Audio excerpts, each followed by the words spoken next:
بسم اللہ الرحمن الرحیم۔ کن چیزوں سے عورتوں پر غسل واجب ہوتا ہے اور غسل کرنے کا طریقہ کیا ہے؟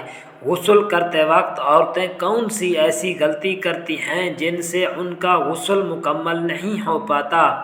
ناظرین، طہارت کے مسائل کے بارے میں بہت تفصیل کے ساتھ بہت سے موضوعات ایسے ہیں کہ جو انسان کی ظاہری زندگی نہیں بلکہ اس کی نجی اور ذاتی زندگی سے متعلق بھی ہیں، لیکن اس طرح ان کو پڑھنا، سیکھنا اور سکھانا یہ بھی ایک ضرورت ہے، کیونکہ مجاہد کہتے ہیں کہ متکبر اور شرمانے والا آدمی علم حاصل نہیں کر سکتا۔ ام المومنین عائشہ رضی اللہ تعالی عنہا کا ارشاد ہے کہ انصار کی عورتیں اچھی عورتیں ہیں کہ شرم و حیا انہیں دین میں سمجھ پیدا کرنے سے نہیں روکتی، وہ دین کے ہر طرح کے مسائل کے بارے میں پوچھتی ہیں۔ انصار کی عورتیں ان مخصوص مسائل کے دریافت کرنے میں کسی قسم کی شرم سے کام نہیں لیتی جن کا تعلق صرف عورتوں سے ہے۔ اگر وہ رسول صلی اللہ علیہ وآلہ وسلم سے ان کی مسائل کو وضاحت کے ساتھ دریافت نہ کرتی تو آج مسلمان عورتوں کو اپنی زندگی کے اس گوشے کے لیے رہنمائی کہاں سے ملتی؟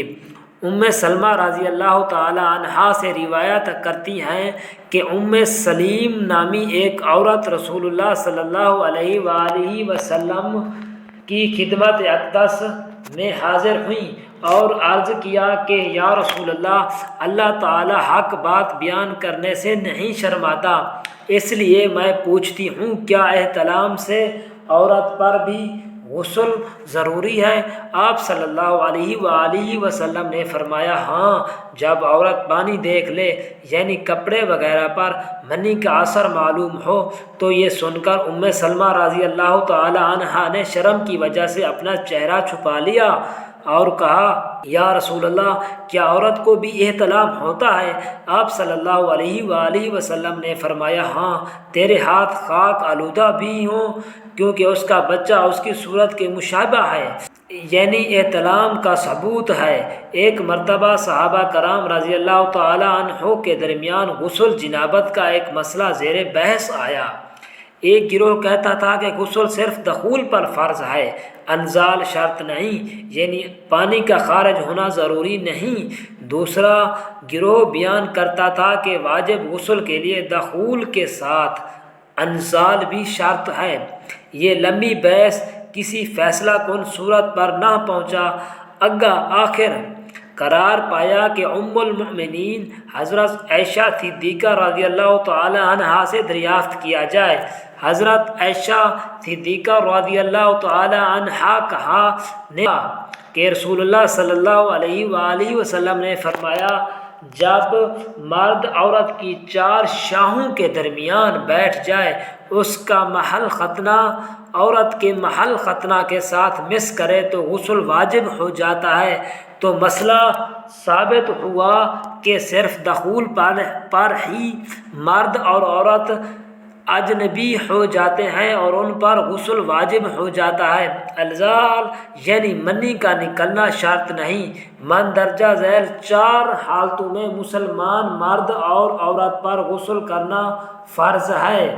مندرجہ چار حالتوں میں مرد اور عورت پر غسل واجب ہو جاتا ہے۔ نمبر 1، منی کا ایک جگہ سے نکل جانا، چاہے مرد ہو یا عورت۔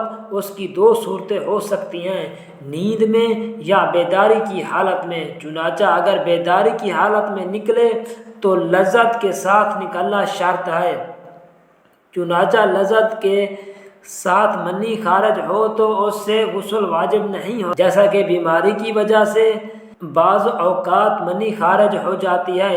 اگر نیند کی حالت میں منی خارج ہو تو اسی کو احتلام کہتے ہیں۔ اس سے متعلق طور پر چاہے لذت محسوس ہو یا نہ ہو، غسل واجب ہو جائے گا، کیونکہ نیند میں شعور نہیں ہوتا اور کبھی کبھار لذت بھی محسوس نہیں ہوتی، لہذا سویا ہوا شخص بیداری کے بعد منی کے اثرات دیکھے تو اس پر غسل واجب ہے، اور اگر خواب تو دیکھا لیکن منی خارج نہیں ہوئی اور نہ ہی منی کے اثرات نظر آئے تو پھر غسل واجب نہیں ہوگا۔ نمبر 2، اعلیٰ تناسل کو عورت کی اندام نہانی میں داخل کرنے سے غسل واجب ہو جائے گا، چاہے انزال نہ بھی ہو۔ اسی کی دلیل امام مسلم وغیرہ نے نبی کریم صلی اللہ علیہ وآلہ وسلم سے بیان کی ہیں کہ آپ نے فرمایا، جب کوئی مرد 4 شاخوں میں بیٹھ جائے اور مرد عورت کی شرمگاہیں آپس میں مل جائیں تو غسل واجب ہو جائے گا۔ اس حدیث کی وجہ سے ہم بستری میں دونوں پر اعلیٰ تناسل داخل کرنے کی وجہ سے غسل واجب ہو جائے گا، چاہے انزال نہ بھی ہو۔ نمبر 3، موجب غسل حیض اور نفاس ہے۔ اس کی دلیل فرمان رسالت، جب تمہارا حیض ختم ہو جائے تو غسل کرو اور نماز پڑھو، اور فرمان باری تعالیٰ یعنی جب وہ حیض سے غسل کرنے کے بعد پاک ہو جائیں۔ نمبر 4، موت کی وجہ سے بھی میت کو غسل دینا واجب ہو جاتا ہے، سوائے معرکہ میں شہید ہونے والے شخص کے اسے غسل نہیں دیا جائے گا۔ غسل کرتے وقت اس ایک بات کا لازمی خیال رکھنا چاہیے کہ کوئی بھی بال خشک نہ رہ پائے۔ اگر ایک بال بھی خشک رہ گیا تو غسل نہیں ہوگا۔ اس لیے حضرت علی رضی اللہ تعالی عنہ ہمیشہ استرا پھرواتے تھے، تو کسی ساتھی نے حجت کر پوچھا کہ کیا آپ کے بال اچھے نہیں ہیں؟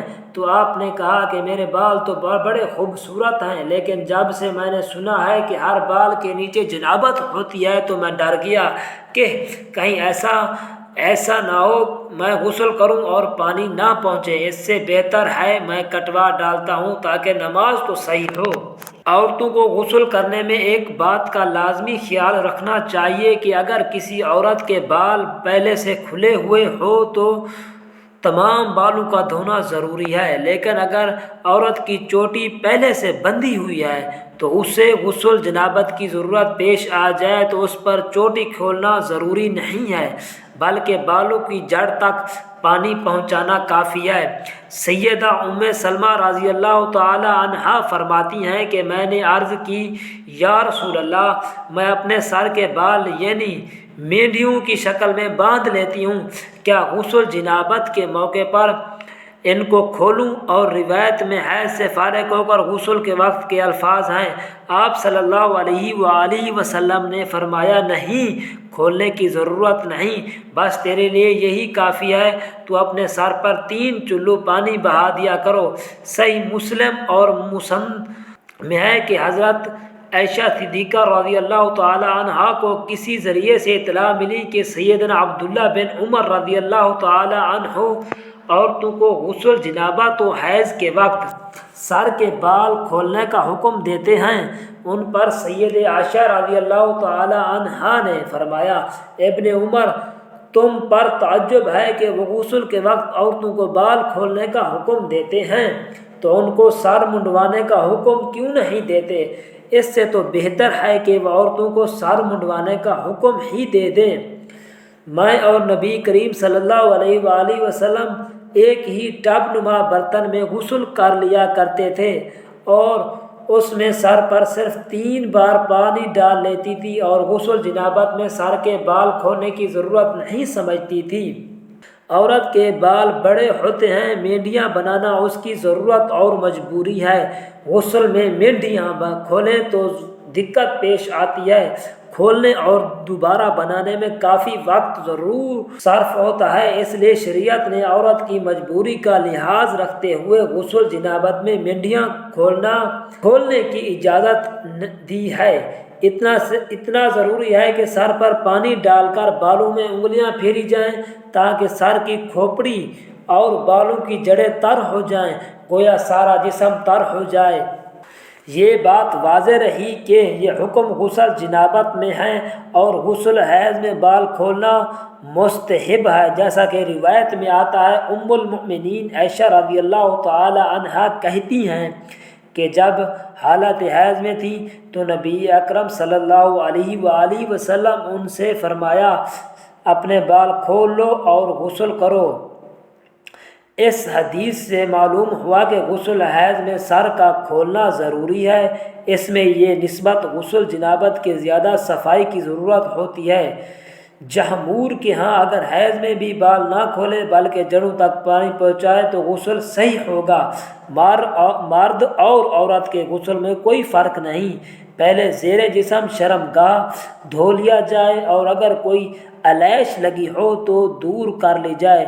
بعد ازاں نماز والا وضو کیا جائے اور پھر باقی جسم پر پانی بہایا جائے۔